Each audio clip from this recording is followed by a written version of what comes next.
All right, it is now 2 o'clock and we are ready to begin our lightning rounds. And I don't know if you guys know this, but we've been doing lightning talks or lightning presentations at MOUG since 2011.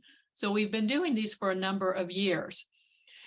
And traditionally, our lightning talks are meant to be anywhere from 5 to 10 minutes, and this includes time for questions. So presenters, if by chance any of you are going over your 10-minute mark, I may have to cut you off. So please try to keep an eye on your time and we'll go from there. First up today is Patty Falk from Bowling Green University. And her presentation is Keeping It Simple, Changing Local Call Numbers for Archival Sound Recordings. Patty Falk is the music catalogs and metadata librarian at Bowling Green State University. She has worked at BGSU for the past 27 years as a special collections cataloger in popular culture and music, and now works solely in the music library and Bill Shirk Sound Archives. She has cataloged in multiple formats and co-authored a book on cataloging special collections materials, particularly unusual items such as fanzines, story papers, nickel weeklies, and various music formats. She has served on various cataloging committees in MLA and is currently serving as leader of the cataloging interest group for the Midwest chapter of MLA. So Patty, the floor is yours, so please go ahead and share your screen. Okay, thank you. Can everyone hear me? And yes. Hopefully you can see as well. Yes, looks good. Okay, there we go. All right. So my topic was called Keeping It Simple, Changing Local Call Numbers for Archival Sound Recordings. So local call numbers have been, for sound recordings and other formats, have been standard practice for many of our closed stack materials in the Music Library and Bill Shirk Sound Archives at Bowling Green State University. Mainly we do things like size and speed for LPs, like 7-inch records with 45 RPM or 10-inch 33. And then we use label names and numbers, RCA Victor, DECA, those kind of fields for our call numbers, and then the number associated with it. So staff members have established a new local call number system, not new to anybody else, but for us, for accession numbers, rather than the record label names and numbers. And this has made it easier for our students to file materials and for call numbers to fit actually on the labels where we print them out on, because we had to use typewriters for a long time for some of them because they were so long. And now that we're trying not to use typewriters anymore, we're trying to print everything out. The shorter numbers make it much easier to print. It's also provided more shelf space for us due to the fact that we no longer need to leave room for newly cataloged items to fit under specific record labels. So you'll see in some of this, in one of the pictures I show up later, we have to leave room in like RCA Victor or DECA or other places where we don't know where the next item is going to land whenever we catalog it.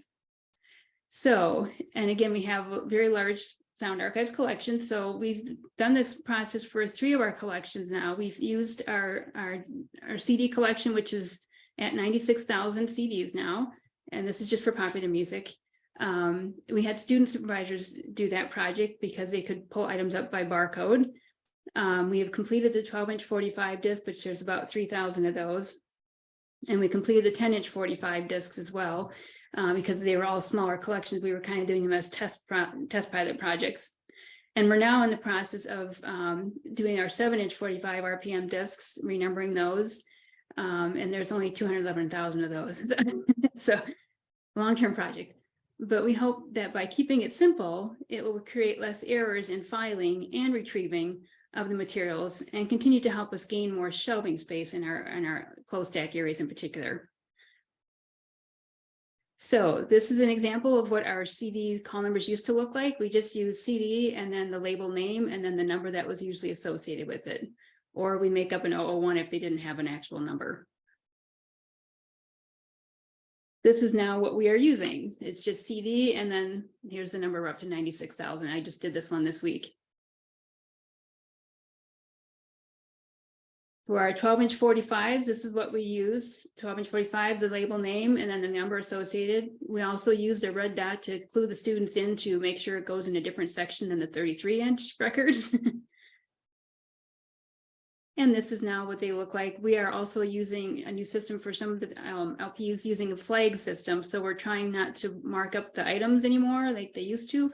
And if for this call number system, either also on the 12-inch 45s and the 7-inch 45s, we're putting the word disc in between there because otherwise you have the numbers right next to each other and then it would be too confusing, we thought. So again, with the red dot as well to distinguish. This is our 7-inch 45. It's just, again, not the label name and the number associated with it from the old system. And now I'm actually up to 16,000, but this is one from 15,000 with the renumbering, again, putting the word disc in between so that the numbers are not jumbled together. And this is an example of the 12-inch 45 space that we gained. So that whole second shelf there and a little bit at the end, we gained almost the whole shelf just by not leaving any room and doing consistent numbers right one after the other. And here's our before picture. You can kind of see we have some gaps in some of the labels here for the 7-inch 45s that we're working on right now. And this is now where there's no spaces in between that we're going to actually gain hopefully maybe even a range. I'm not sure yet at this point because we're also adding EPs to this collection at the same time as we're renumbering. So but it is, again, it's been a great space saver for us, and it really makes things much easier for the students. They don't have to alphabetize because apparently that is a lost art now. So it's just been a great way for us to gain some space, but it is labor intensive. It took us 4 years with students doing the CDs to do it, just, having students do it part-time when they're there. I'm doing the 47-inch 45s myself, and we did the LPs permanent staff as well because they're a little more complicated. They don't have barcodes on them already for the most part. So the students aren't able to retrieve the right things, or they have to be very, very much more careful when they're working on those. So that is my presentation. I will stop sharing and I will let you go to the next one. I'm going to do questions at the end, Margaret, I assume. Actually, we've got time for questions now, if you'd like to go ahead and take 2 or 3 questions. Sure.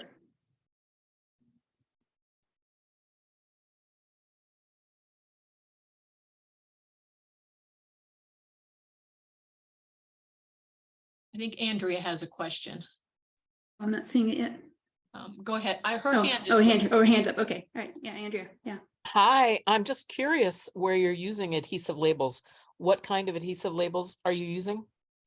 So we just have that GC 420 Tiger label printer, and so we're just using those labels. And so on the CDs, they go on the outer case, so then it doesn't, it's not hurting the CD itself. On the LPs, we're putting it on the flags that we're using. So again, we're trying not to mark up the actual item. We're also putting the barcodes on the flags too. Is that what you wanted to know? Well, I was more concerned about what happens when they fall off. Well, So it's the adhesive itself I was concerned about.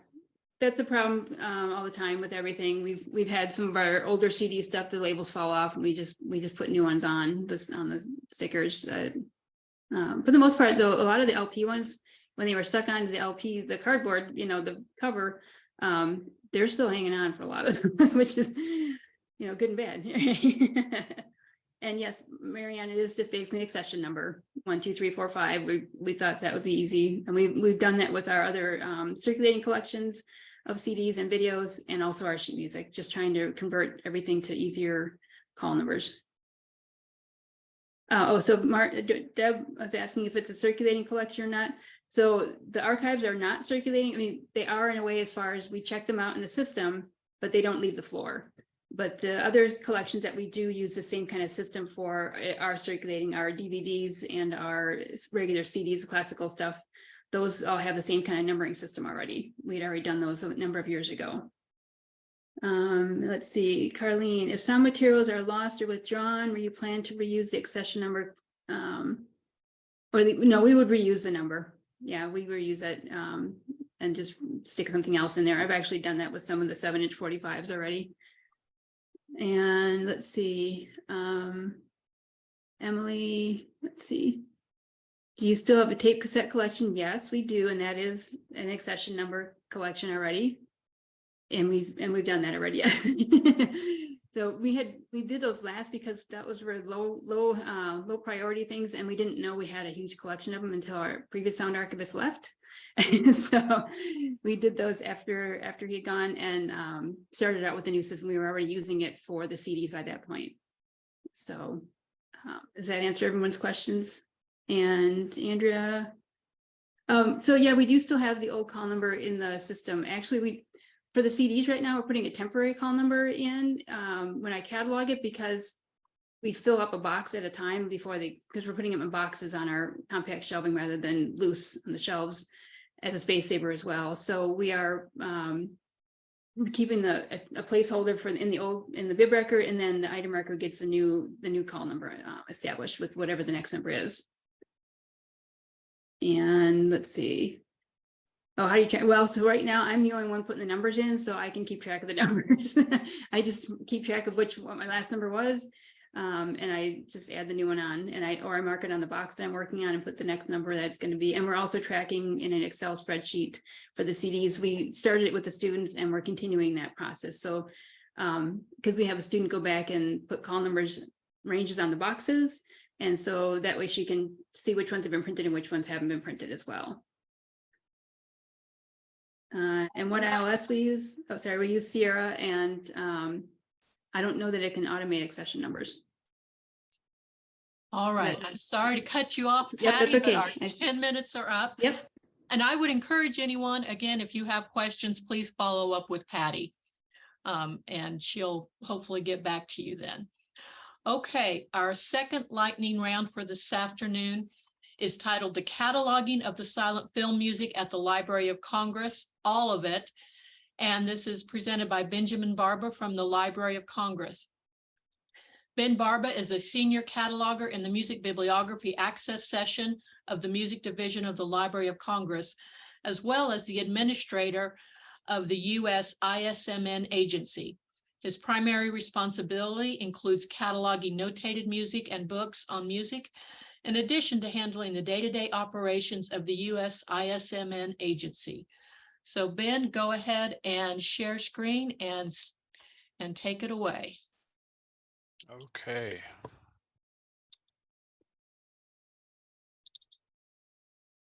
All right. I'm assuming you can see that. Yes. So you got the title.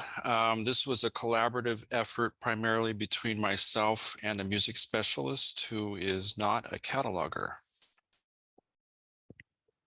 And the usual disclaimer, these are my own thoughts and opinions and not those of the Library of Congress.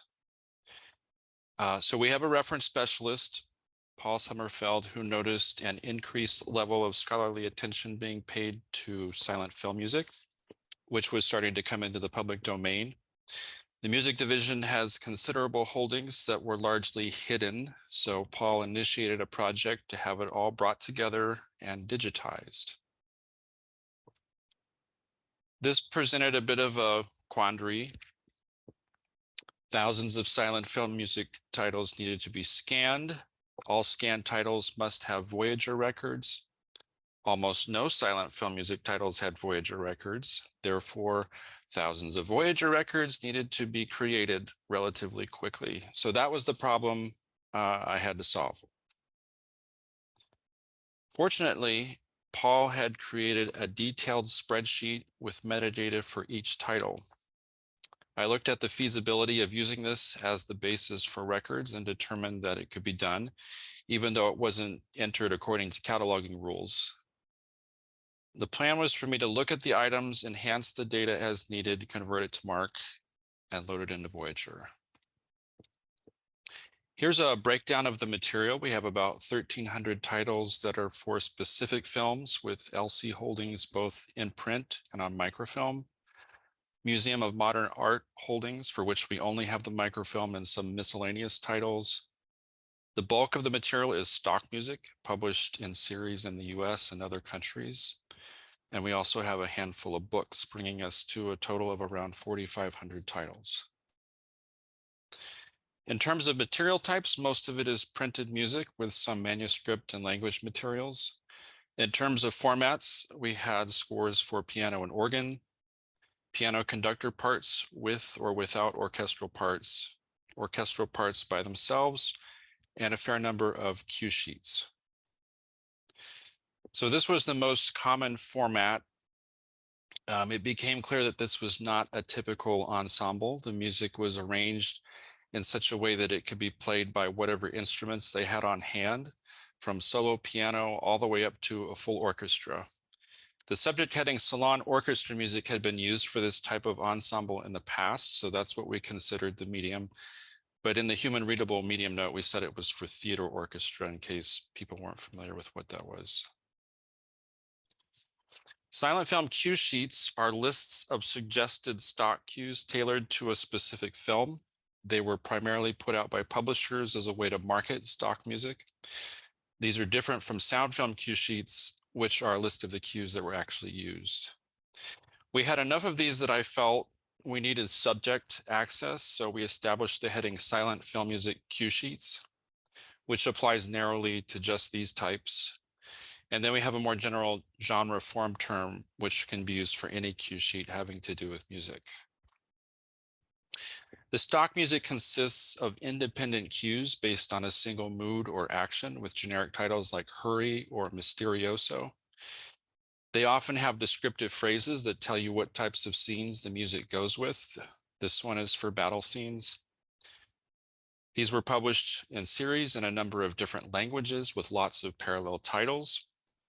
A lot of these were arrangements or adaptations of obscure works by obscure composers who used lots of pseudonyms. All of this, of course, means lots of authority work. This was a particularly nettlesome series. Here's one example. We have the title there at the top, and then we have a phrase that tells you it's an opera by Francis Casadesus. But if you keep reading, you'll discover that what you have here is not the opera, but a large symphonic suite that was somehow derived from the opera by Charles Delceau. And the nature of his role is not clear. They used the word suite very loosely, by the way. It was often more like a medley or fantasia. So I considered it an adaptation and made Delceau the composer. I left Casadesus in the other title information and put the whole phrase about the suite into the statement of responsibility. We happen to have part one, so the part title went into a contents note, and then you have an added entry for the opera. It's kind of awkward conceptually, but it looks better that way. Moving on to the process, Paul found and organized the materials, entered data, and delivered them to me in batches. Here is a snapshot of one of the original spreadsheets. So I viewed the items and edited and formatted the data using lots of Excel features that begin with the letter F: formulas, functions, filters, fill, find and replace, etc. I cleaned up errors and inconsistencies, fixed transcription and capitalization, split and translated repeating data to other fields. For example, I translated the date to one column to the 264 and 008 fields. I combined data from multiple columns into one and reordered the fields. And then I added all that stuff you see there on the right, including mark subfield codes, fixed fields, I said ISBD punctuation, subject headings, and then lots of authority work. So here is a sample spreadsheet, working spreadsheet. So here's the fixed fields on the left. Here's some identifiers. I used formulas to generate the LCC and barcode numbers. Here's the composer and title. If you look closely, you can see the 245 column is full of equal signs. I split data from that column to populate the 240 and 246 fields. For the physical description, you can see the data as it was entered in the green, under the green headings, and then it was combined to form the 300 on the left. There are some gnarly series statements there. They look nice and neat, but actually they were extremely difficult to figure out based on the way it was printed on the item. And then we have our subject headings. So I used the Mark Edit delimited text translator to convert the spreadsheet data to Mark records. In the middle, you can see the mapping of the spreadsheet columns to Mark fields. And then I loaded the records into Voyager to get the result like the one on the far right. Towards the end, it was getting to be quite a slog. I requested and was able to get a research fellow to help me with the final batches. I wrote a cataloging manual, trained her, reviewed her work, and answered questions. She viewed the materials, edited the data, and did the physical processing, which freed me up to do the technical and intellectual work. We got through about 500 titles in the first month, which was amazing, and we eventually finished the project a few weeks after that. So about 4,500 bibliographic records and 2,500 authority records were created, mostly within a 13-month time span. We were able to increase quantity without sacrificing too much in the way of quality.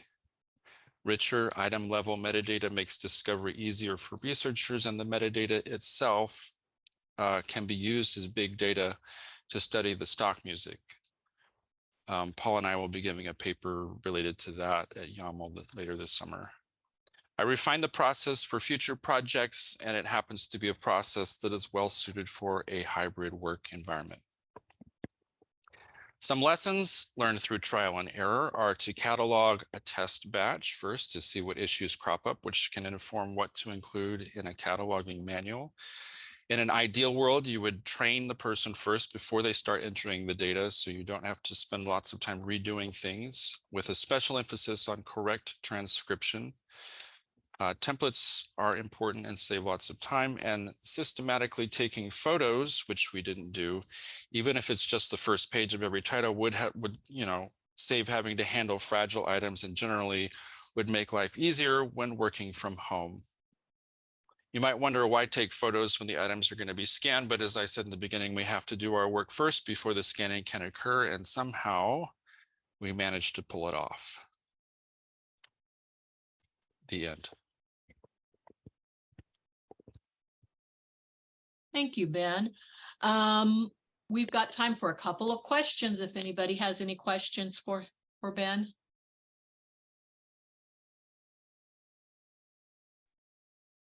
There was a question from, this is Damien, there's a question from Mark Scharf in the chat. He was wanting to know how these are classified and shelved. Well, that's a big pot of worms. They have LC call numbers, and they sort of had different practices at different times. So some are under like M176, some are under M1357, some are under these classes that are deprecated, some are under M1527. So they're kind of spread around, but that's one of the great things about this project is it's all going to be sort of consolidated together in one place.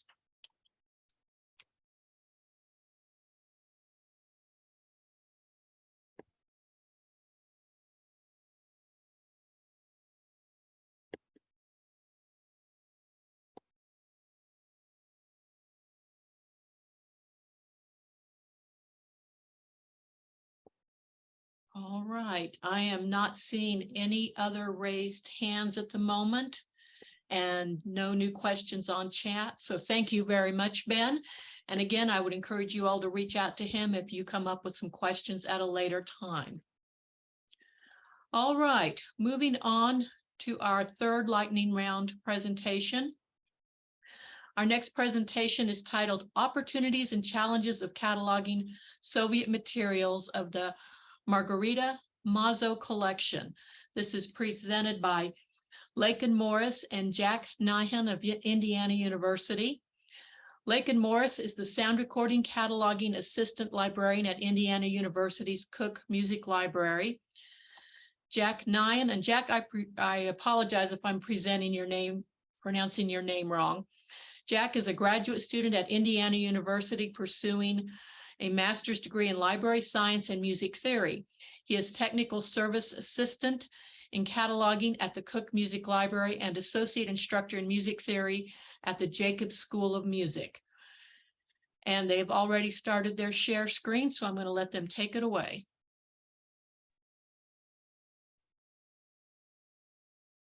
Margarita Mazo, Professor Emerita at Ohio State University, was a musicologist and ethnomusicologist that primarily studied and published on Russian and Eastern European vernacular traditions, classical Soviet music of the 1920s and 30s, and music and musical life in post-Soviet Russia, as well as cognitive and physiological studies dealing with music and emotion. In relation to Indiana University, she collaborated with Professor Emeritus Malcolm H. Brown, Indiana University musicologist who is widely regarded as a founding figure in Russian studies and American musicology. Together, they collaborated on a collection of Russian folk song anthologies by Nikolai Lvov and Ivan Prach, edited by Malcolm Brown, with the introduction and detailed appendices by Margarita Mazo. As we've already received some of Malcolm Brown's materials and expect to receive more in the future, it was also in Cook Music Library's interest to acquire more materials of Russian and Eastern European music studies to augment our already robust collection. Many of the materials were Soviet publications that were not well disseminated to the West and had limited printing. Approximately 1,350 books and 350 musical scores dating from 1885 to 2005, and the majority of these were published in the Soviet Union between 1950 and 1990. The collection is divided into 6 parts as follows: Russian and Eastern European ethnomusicology, folk song, folklore, and culture, Russian opera, ballet, and theater, Russian musicology and theory, biographies of Russian composers and studies of Russian music and musicians, Russian history, and Russian musical scores and sheet music. It includes a number of rare volumes published prior to the Russian Revolution or from the period between the Revolution and the Second World War, mostly in the Russian language, but also including Ukrainian, Georgian, Armenian, Kazakh, Belarusian, Polish, and English materials. So I would like to discuss the decisions and procedures we've made while processing this collection. We did have quite a few publications already, like the entirety of the Shostakovich collected works, and we decided to only add duplicates if the copies we already had significant wear, more than 15 uses, or had few OCLC holdings to begin with. We made decisions to house any materials with fewer than 10 OCLC holdings in the music library vault to provide a stable environment and restrict circulation. The majority of the materials processed so far already had full-level records in OCLC that only required copy cataloging, which included adding our holdings, importing into workflows, our ILS, adding barcodes, call numbers, local subject headings, as well as any name or subject authorities not already in our ILS, or creating local provisional authority records. Many of the records we found needed to be enhanced. Only a handful did we convert from AACR2 to RDA, and that was only if the record needed quite a bit of updating and enhancing. But our policy is to leave records in their format and to never create hybrid records. We added appropriate LCSH and LCGFT terms to enable better subject browsing within the ILS and online catalogs, as well as adding content notes for chapters, articles, or sections in books and pieces within folk song anthologies, like the plethora of scores entitled Russky Narodny Pyesny, or Russian folk songs, a very specific title. And for non-English language materials, we added Cyrillic, or other alphabets like Armenian, fields for the 245s, 264s, 490s if applicable, and 505s. A number of items required original cataloging, in which we provided full bibliographic records, including subject headings, genre form terms, and thorough contents notes, and any linked non-Romanized fields. And we created any necessary LC name or name title authority records for records enhanced or original records, and quite a few of these records actually needed them. And we took this opportunity while cataloging so many Russian and Ukrainian folk song anthologies to propose their specific forms to LCGFT. So those are listed all on the left. And then we proposed LCMPT terms for the instruments that the music was arranged for. And so far, those have basically only been Ukrainian instruments, and those are listed on the right with some examples of these photos. So some recurring challenges and opportunities that we encountered in our ongoing work with this collection include adding both Cyrillic text and ALA LC Romanized text to bibliographic records, adding detailed contents notes for rare editions of sheet music, correcting misidentified formats. Two examples include other catalogers thinking that books are libretti just because they're small, even though they are not librettos. And also cataloging anthologies of folk music, which are scores as books by mistake. And lastly, we've encountered quite a number of name authority records that cannot be used, which include a message similar to that one in quotes there. The next slide, thank you. So RDA guidelines 1.4 language and script indicate that we should be recording the following elements in the language and script in which they appear, such as title, statement of responsibility, edition statement, numbering of serials, as well as production, publication, distribution, manufacture, and series statements. And then it provides the caveat that if there's some reason that an element of this list cannot be recorded in its original script, then it's acceptable to provide only the transliterated form, but there has been no instance in which we were unable to provide the original script. So that has been a priority of ours. So here's just an example of a bibliographic record that it adheres to all of those guidelines. You can see the linked fields, which include both the Cyrillic text, this case in Russian, as well as a linked field that includes the Latin or Romanized text. And we've been really careful to include both of these and do it correctly and enter the diacritics using the appropriate process. We feel this is very important because by including the original text in the language that is on the material, we support browsing, particularly for users who might actually be searching for these things in the original languages, which is a basic requirement here. And also we need to include the Romanized text in order to support indexing within library systems. We've also put a lot of effort into including complete contents notes using the 505 field.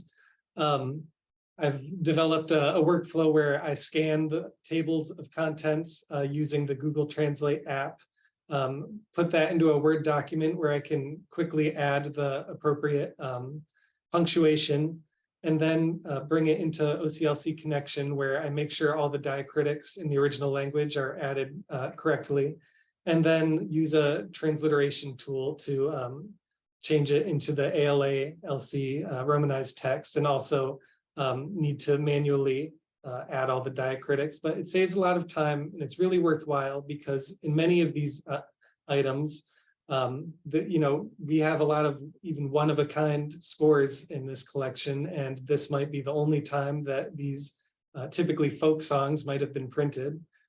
So we feel it's very important for researchers and musicians to be able to use our cataloging records in order to find these songs. So here is a picture of one of those small books I was talking about that are so often incorrectly cataloged as librettos or as libretti.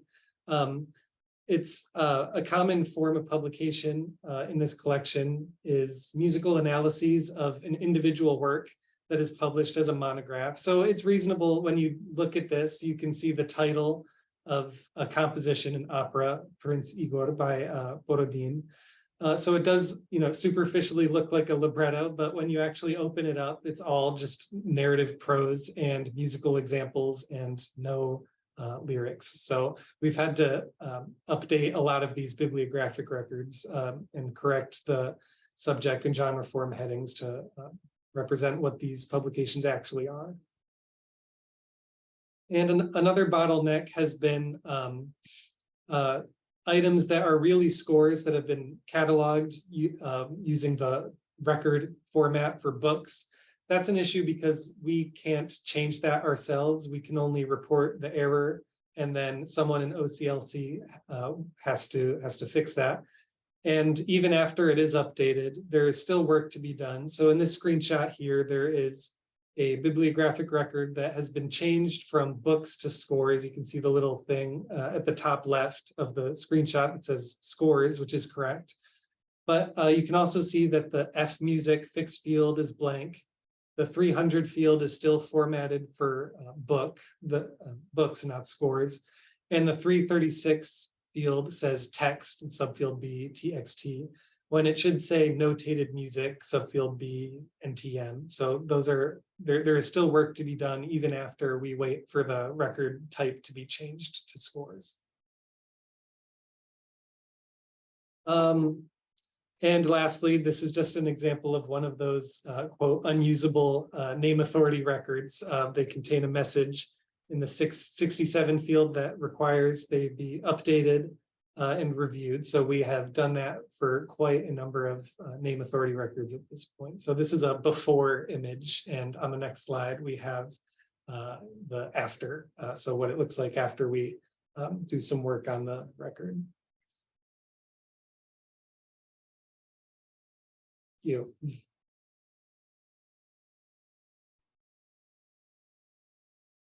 All right. Do we have any questions for Jack and Laikin? I'll give us time for a couple of questions if we have any. Joshua, go ahead. Or was that, oh, I'm sorry, that's applause, Joshua. Sorry about that. Do we have any questions at all?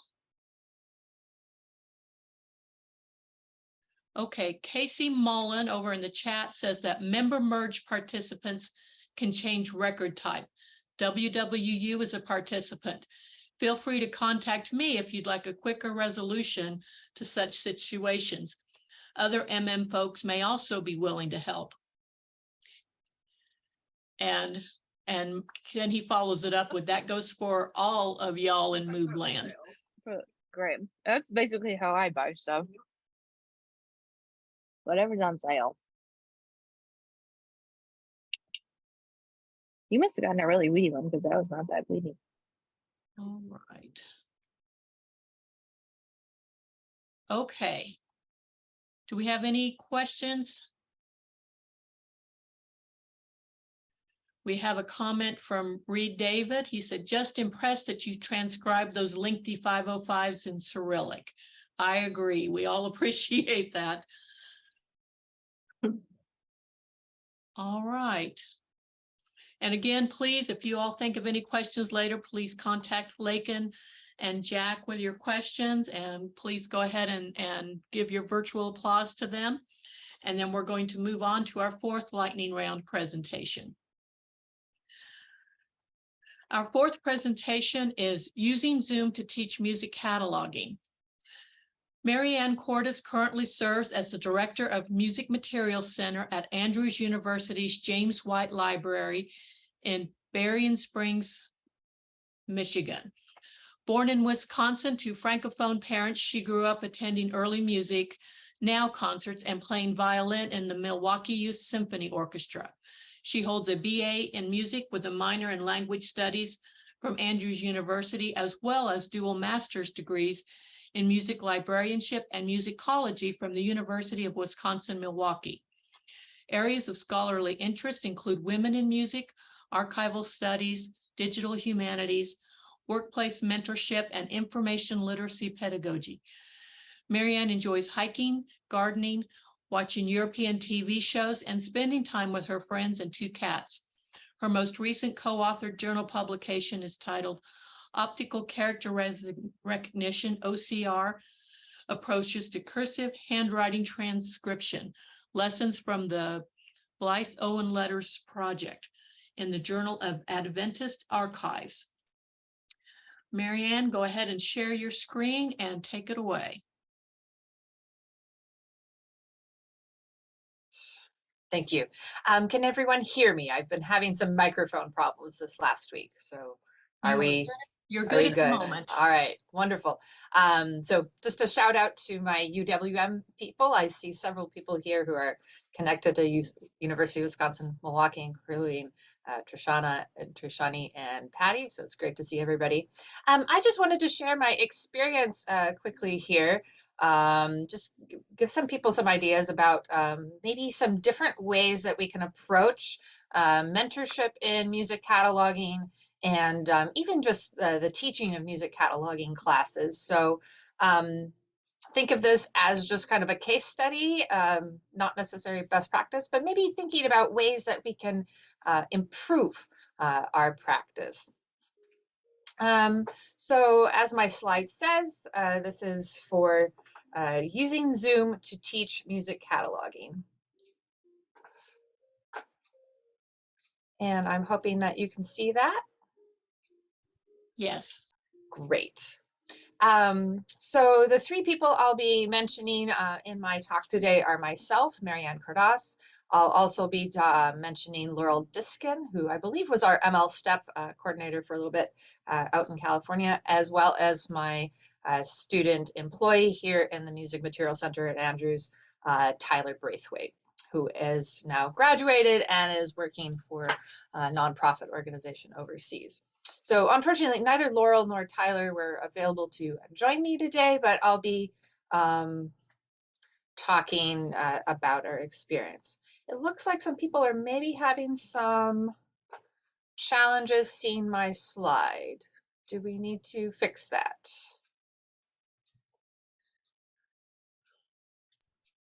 I think it's your presentation screen for me is more vertical than horizontal, but Okay, let's see if maybe I can, whoops, that's not what I wanted to do.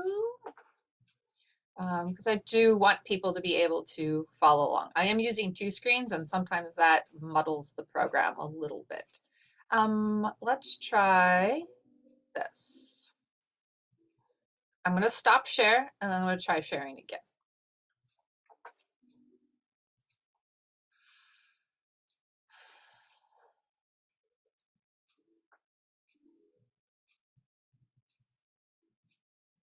Okay, we're having problems. Whoop-de-doo.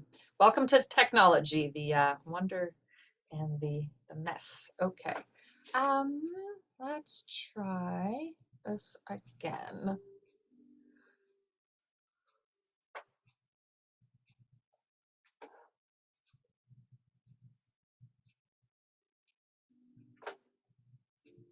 Try from here.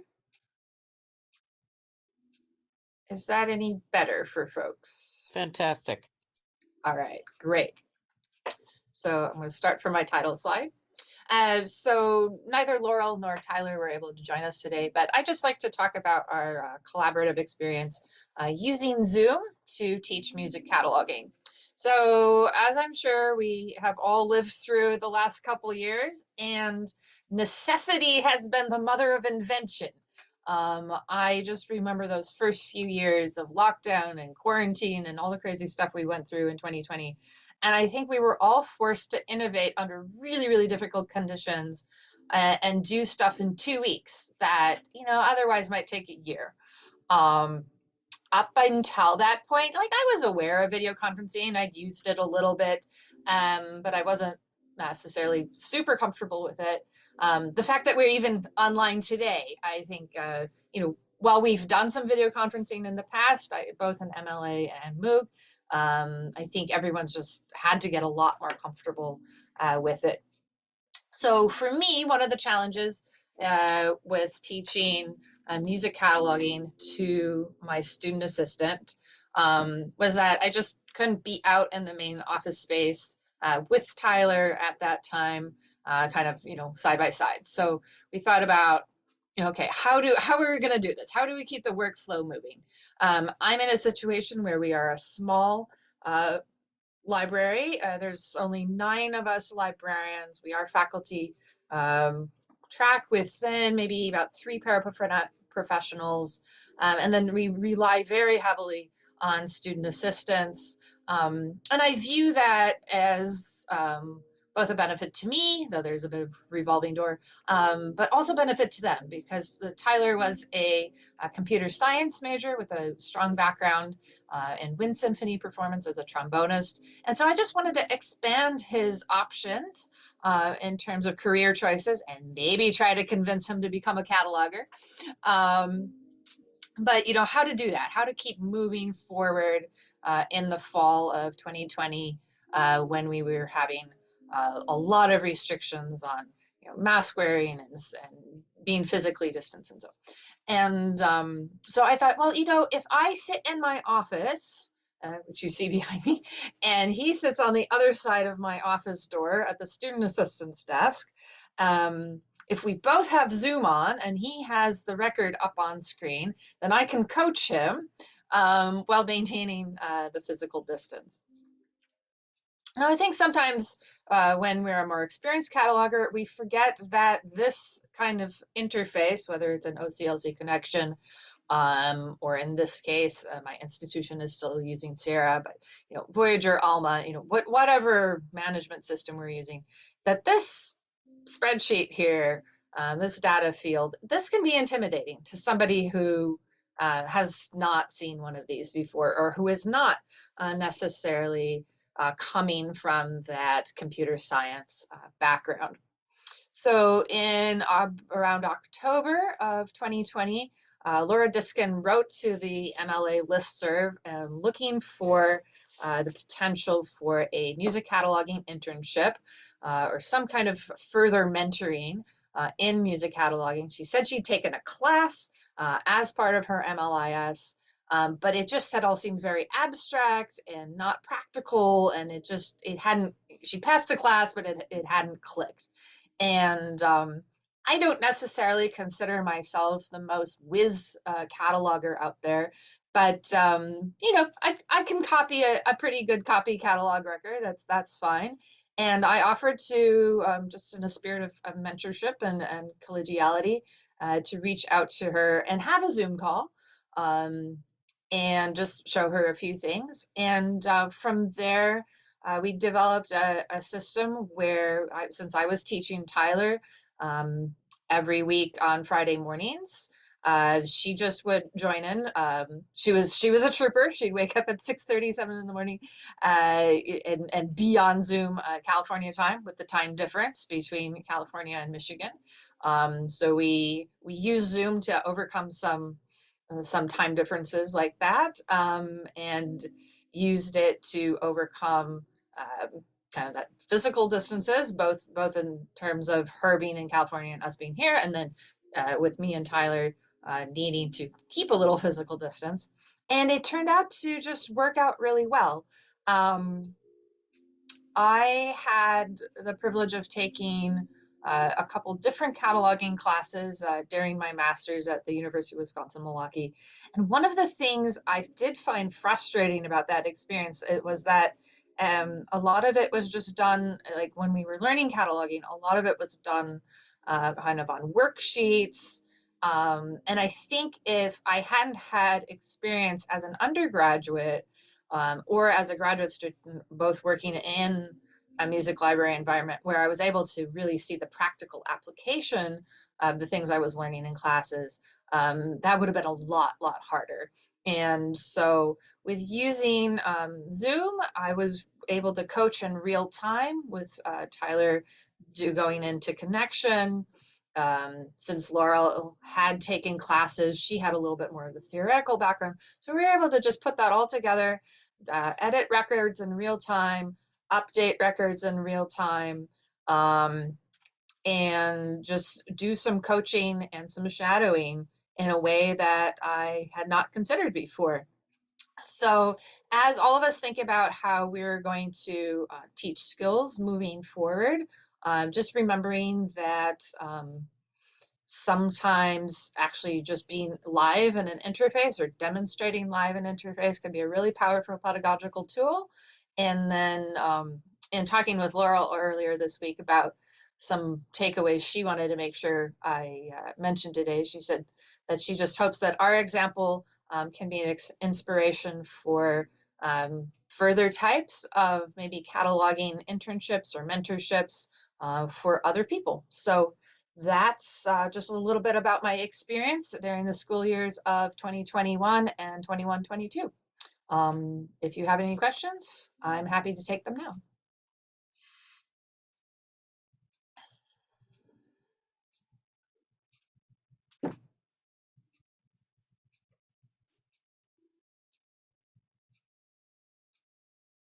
Well, thank you, Marianne. We do have a couple minutes if anybody has any questions for her. Marianne, we have a question on chat, and it says, how do you share views of resources? Could the person clarify? So Mark, I see, are you talking about like the physical item itself? Like Yes, comparing- yeah. In other words, if yeah, who's got the item and how do you let somebody else see the things they need to see? We used a couple of approaches. So one is just as Tyler was cataloging stuff, he'd just hold it up to the camera. This is what I'm cataloging today. Here's my title page. Sometimes we would do scans or send pictures back and forth. That was another way that we kind of showed the physicality of what we were cataloging. But I think it was really good. I mean, Laurel has said that it was really good for her to just be able to sort of peer over the shoulder and watch the workflow in process, in these proprietary interfaces, right? Like, I think it's hard. I'm happy to be corrected, but does Connection have a sandbox model? I haven't seen one. So, I think this is a way to just really show brass tacks. So Mark, did I answer your question? Yes, yes, you Okay. did. All right, great.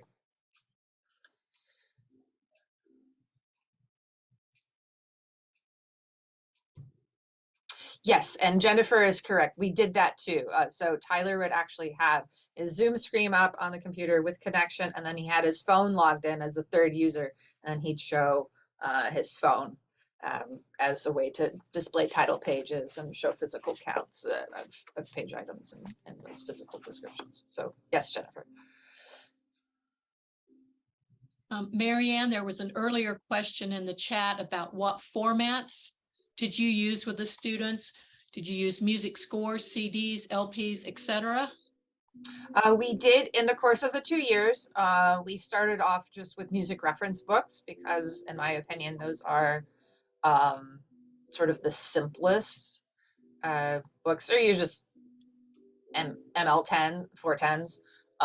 So books tend to be a little more straightforward. And then moving into musical scores, I have actually found, this is another topic, but I have found that monuments of music actually make a really good cataloging training tool because they're so consistent.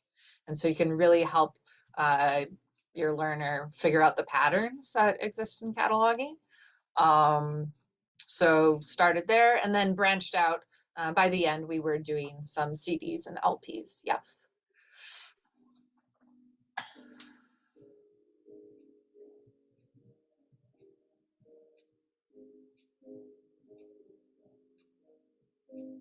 I have another question on Zoom, and it says, in what ways were your students able to participate and engage with the intricate aspects of actual cataloging since it was over Zoom?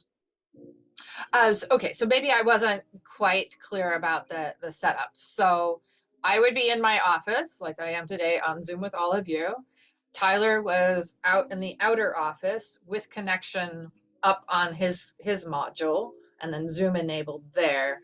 And then Laurel was the one just calling in from California.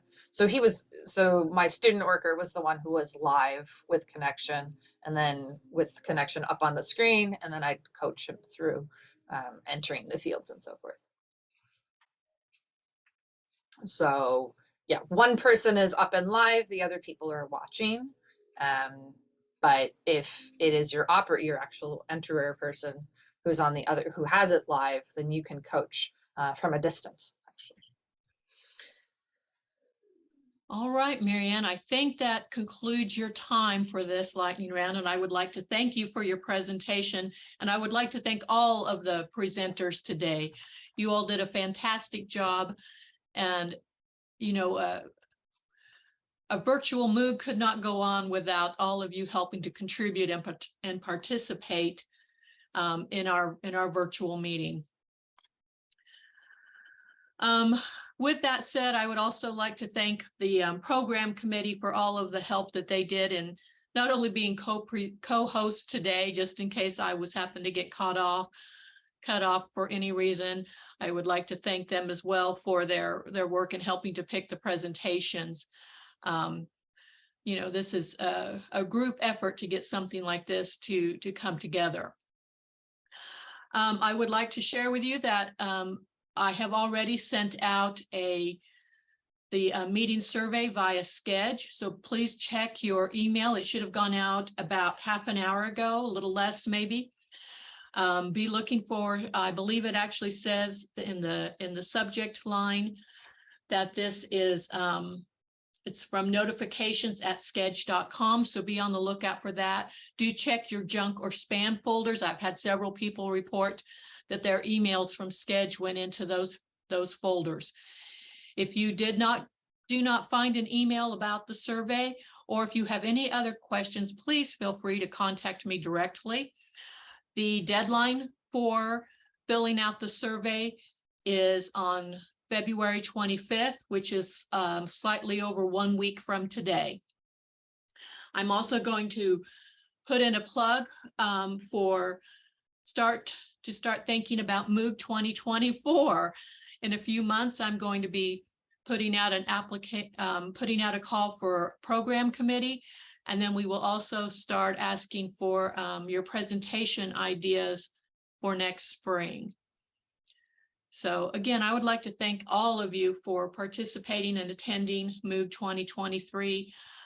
I found it, even though it is very nerve-wracking when you're the coordinator for this group, I also find it very rewarding, and I'm glad that you all can participate. Is there any last-minute questions before we all log off for the day?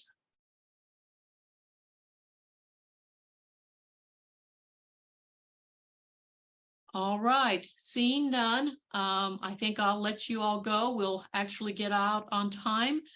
And I hope to see some of you in about a week and a half at MLA and at our reception for Jay White's on March 1st. Take care and have a good weekend. And bye, everyone.